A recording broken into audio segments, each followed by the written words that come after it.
안녕하세요. 최수일의 기고만장입니다. 자, 이제는 오늘부터는 이슬람에 대해서 함께 공부해 보려고 합니다. 몇 차례에 걸쳐서 그리스도교와 이슬람의 관계, 또 우리가 이슬람에 대해서 가지고 있는 오해나 혹은 편견, 그리고 우리 기독교인이 이슬람에게서 배울 수 있는 어떤 종교적인 영성이나 경건, 이런 것들은 무엇인지 함께 몇 차례에 걸쳐서 공부해 보려고 합니다. 이슬람의 경전은 꾸란입니다. 꾸란이야 물론 이슬람 경전이지 기독교 경전은 아니지만 세계 종교의 하나인 이슬람 자체에 대해서 올바르게 이해하고 또 그리스도교와 이슬람의 관계를 공부하기 위해서는 반드시 꾸란 한번 읽어봐야 할 고전이라고 생각합니다. 우리가 이슬람과 그리스도교의 관계를 연구하는 것은, 공부하는 것은 단지 역사 공부가 아니라 여전히 지금도 지속되고 있는 이슬람과 유대교 또 그리스도교 사이의 갈등을 이해하는 데 도움이 되기 때문입니다. 종교들 사이의 갈등이 역사적으로 가장 오래되었고 또 지금까지도 진행되고 있는 종교들이 있다면 그건 그리스도교와 이슬람일 것입니다. 언제부터 그리고 어떤 이유로 이 두 종교가 서로 배타적인 태도를 취했을까요? 그리스도교의 배타성은 계시 종교라는 특수한 자기 주장에 근거한 단지 신학적인 문제일까요? 아니면 서구 그리스도교 제국 그 자체의 역사적 문제일까요? 이 두 종교의 역사는 이런 상호 배타와 갈등이 단순히 종교적 혹은 신학적인 문제나 세계관의 문제에 머물러 있는 것이 아니라는 것을 보여줍니다. 두 종교가 아주 배타적인 유일신 신앙을 가지고 있는 것도 그렇지만 6세기 이제 무함마드의 이슬람 창시 직후 그리고 또 그의 죽음 이후 이슬람의 아주 공격적인 정복 전쟁 팽창도 갈등의 심화에 기여했습니다. 그리고 십자군 전쟁에서부터 1453년 콘스탄티노플이 함락되고 그 도시의 이름이 이스탄불로 바뀐 데서 절정에 이른 일련의 군사적 패배가 서구 기독교 세계에 씻을 수 없는 상처를 남겼죠. 그 오스만 제국은 1529년에 비엔나를 포위하기까지 했고 마침내 이슬람에 대한 그리스도교 세계의 두려움은 적대감으로 변하게 되었습니다. 그러나 이슬람은 아마 그런 이유 때문이었겠지만 그리스도교가 대적해야 했던 종교들 가운데 가장 심하게 왜곡되고 또 비난받은 종교입니다.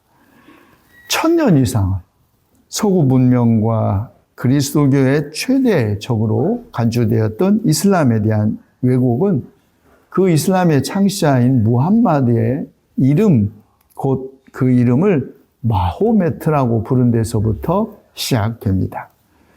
무함마드에 해당되는 스코틀랜드어 머하운트가 악마를 의미하는 것이었는데요. 아주 그의 이름을 마호메트로 의도적으로 부른 것도 아마 이런 배경에서 이해될 수 있을 것입니다. 사실 무함마드는 우상숭배를 철저히 배격했고 스스로를 하나님의 시종이고 또 일개 인간에 불과하다고 자처했는데도 불구하고 마치 그가 스스로를 최고의 신으로 여긴 것처럼 왜곡했던 것입니다. 그러나 이슬람과 그리스도교가 처음부터 그렇게 적대적인 관계에 있었던 것은 아닙니다. 이슬람은 그 출발부터 강력하게 유일신 신앙과 종말론 신앙을 가지고 있었는데요. 바로 그것 때문에 처음에는 무함마드가 유대교 혹은 그리스도교인이고 그런 종파의 한 부분이라고 생각되기도 했습니다. 그러나 이슬람과 그리스도교의 갈등은 사실은 두 종교에서 이제 신학에서 시작이 되었습니다. 꾸란을 보면 꾸란에서도 동정녀 탄생을 인정합니다. 또 꾸란에 나타나는 예수는 무함마드 이전 시대 마지막으로 부름받은 위대한 예언자이자 치유자, 신성한 지위를 결코 탐하지 않는 사랑과 가난과 겸손의 사표라고 인정합니다. 그런데 그 예수를 하나님의 아들이나 또 십자가에서 죽임당한 메시아로는 인정하지 않습니다. 원죄의 개념을 모르는 이슬람은 대속의 필요성도 인정하지 않았는데요. 바로 이런 것들이 두 종교의 신학적 차이라고 하겠습니다. 16, 17세기 유럽에서는 아주 지독하게 반이슬람적인 책들이 아주 무더기로 출판되었는데요. 기독교의 이슬람에 대한 이런 끝없는 증오는 동유럽에 대한 터키의 정치적 그리고 군사적 압력과 관계된 것이었습니다. 그런데 사실 그리스도교의 이슬람에 대한 왜곡은 당시 그리스도교 서구의 열등감의 표현이라고도 볼 수 있습니다. 천문학, 수학, 화학 등 과학 분야에서는 물론 문학과 예술 면에서도 이슬람 세계는 서방 세계의 모델이었습니다. 중세 유럽인들이 이슬람이 지배하던 세계를 동양, 오리엔트라고 표현한 것도 기독교 서구 세계의 동양 지향성을 나타낸 것입니다. 우리 보통 신입생 오리엔테이션 이런 표현을 많이 쓰잖아요. 새로운 사조나 문화에 대한 적응이라는 의미로 사용되는 이 오리엔테이션이라는 단어도 동양, 동방 혹은 오리엔트로부터 유래한 것도 그 당시 동양 오리엔트가 서구 기독교 세계에 어떤 의미를 갖는지를 잘 보여준다고 하겠습니다. 자, 그리고 또 타종교에 대해서 이슬람이 매우 배타적이고 공격적이다. 이것도 사실은 많은 경우 왜곡된 관념입니다. 오히려 이슬람은 타종교에 대해서 매우 관용적이었습니다. 세금만 잘 바치면 종교의 자유를 허용한 것도 이슬람의 오래된 전통이죠. 지금 여러분 터키 이스탄불에 지금을 가봐도 그리스 종교의 본부가 이스탄불에 존속하고 있다는 것도 비교적 열린 태도를 이슬람이 가지고 있다는 것을 알 수 있습니다. 자, 그러면 이슬람과 유대교 혹은 기독교의 적대적 관계가 아주 구체적으로 드러난 것은 사실은 1918년 오스만 제국의 패전에 따른 전후 문제 처리 과정에서 영국과 프랑스 등 유럽 강대국들과 아랍 국가들 사이에서 일어난 유대인의 국가 건설을 둘러싼 갈등이었고, 이제 그 후 지금까지 냉전 체제 아래서 강화된 서방의 친이스라엘 정책이 결국 이슬람 국가들과 그리스도교 국가 사이의 갈등을 심화시켰다고 하겠습니다. 물론 이슬람 내부 안에 이제 강경 급진 세력이 없는 건 아닙니다.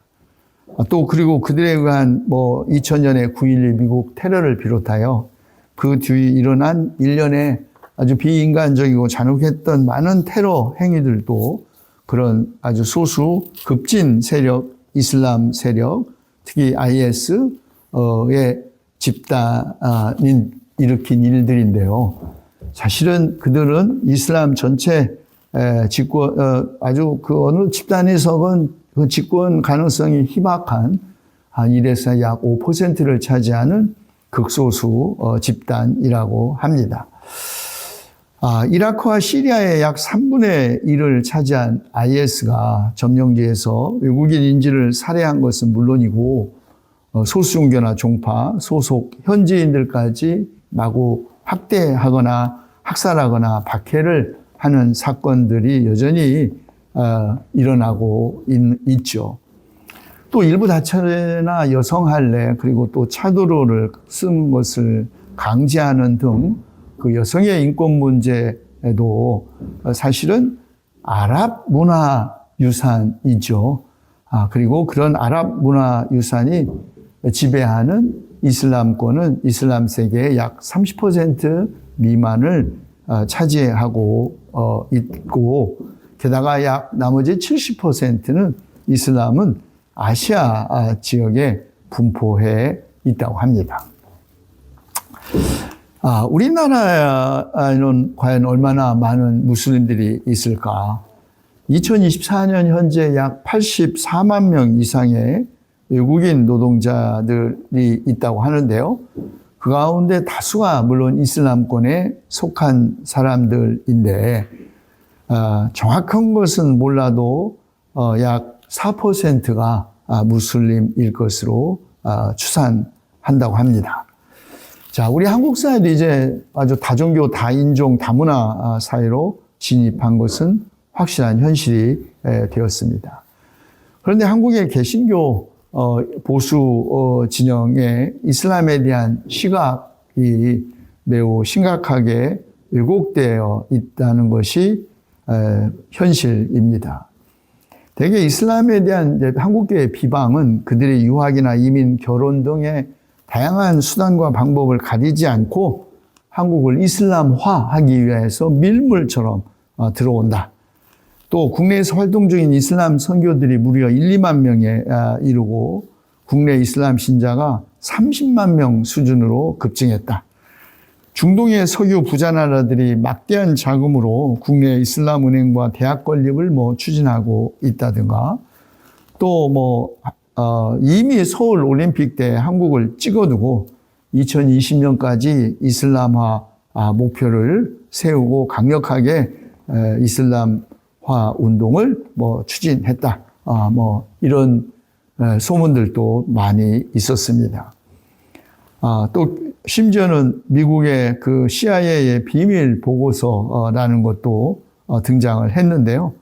여기서는 아주 구체적으로 이슬람의 8단계 침투 전략이라는 것이 소개되고 있기도 합니다. 물론 이런 많은 주장들이 황당한 주장들이라고 확인되지 않은 풍문으로 밝혀지긴 했습니다만, 어쨌든 한국의 이슬람 중앙회 측의 자료에 의하면 2021년도 기준으로 한국의 이슬람 신자 수가 약 26만 명이고, 이 가운데 순수 한국인은 6만 명 정도라고 합니다. 이슬람 선교사는 약 한 1,000명 정도로 추정이 된다고 하고요. 국내에는 약 150개의 사원, 이슬람 무슬림들이 모이는 공간이겠죠. 비교적 큰 규모의 사원은 서울과 부산, 대구, 인천 등에 있고요. 그리고 이슬람 국가의 여성들이 한국 남성과 결혼한 경우의 숫자는 정확하게 파악할 수 없지만 어쨌든 매년 수백 명의 결혼 건수가 발생하고 있다고 합니다. 그런데도 이슬람에 대한 이제 편견과 왜곡이 갈수록 심각해지는 것은 실제적인 위협이라기보다는 사실 한국교회 개신교가 시간이 가면서 교세를 상실하는 현실과, 그리고 이제 기독교계 내부의 결속을 다지기 위한 것이라고 그렇게 보입니다. 우리가 역사적으로 살펴본 것처럼 이제 기독교와 이슬람의 갈등은 단지 신학적, 종교적 원인에 의해서만 유발된 것이 아니라 사회적, 또 정치적, 군사적 원인에 의해서 유발된 아주 오래된 역배경을 가지고 있습니다. 불교나 힌두교 같이 전적으로 다른 종교들에 대해서보다 유대교, 그리스도교, 이슬람, 이 세 종교들 사이의 갈등과 적대감이 더 심한 것은 어쩌면 모두 한 뿌리에서 나왔기 때문인지 모릅니다. 그렇기 때문에 이들 종교들 사이의 갈등 구조를 신학적으로나 역사적으로 정확하게 이해하는 것이 선결되어야 할 과제입니다. 갈등과 억압과 저항의 역사에 의해서 왜곡된 인식을 바로 잡는 것, 그리고 다른 종교를 그 자체로서 정확하게 배우고 이해하는 것이야말로 종교 간 대화와 그리스도교적 증언의 전제입니다. 그래야 우월감이나 또 피해의식 없이 서로를 더 잘 이해할 수 있을 것입니다. 선교 혹은 전도를 타종교인의 개종으로 이해하거나 상대가 듣건 안 듣건 일방적으로 증언하는 것으로 이해하는 한 같은 뿌리를 가진 두 종교 사이의 대화와 화해는 거의 불가능합니다. 더구나 오늘의 이슬람 국가들과 서방 세계 사이의 갈등과 분쟁을 문명 충돌론이나 선과 악이 대결하는 성전, 거룩한 전쟁으로 왜곡하는 것은 사태의 본질을 심각하게 왜곡하는 것입니다. 정치적인 문제는 정치적으로 해결해야지 정치적인 문제를 신학적으로 해결할 수는 없는 법입니다. 그러나 신학적 대화는 사실은 그런 정치적 대화 못지않게 훨씬 더 지난하고 긴 과정이 필요합니다. 한국교회와 신학계는 지금까지 심각하게 수고하지 못했던 이슬람 문제와 대결하게 된 것이죠.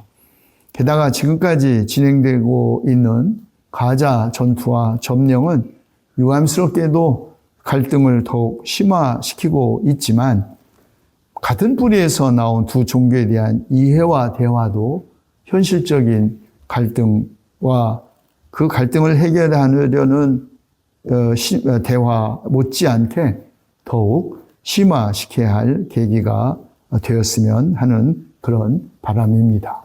경청해 주셔서 고맙습니다.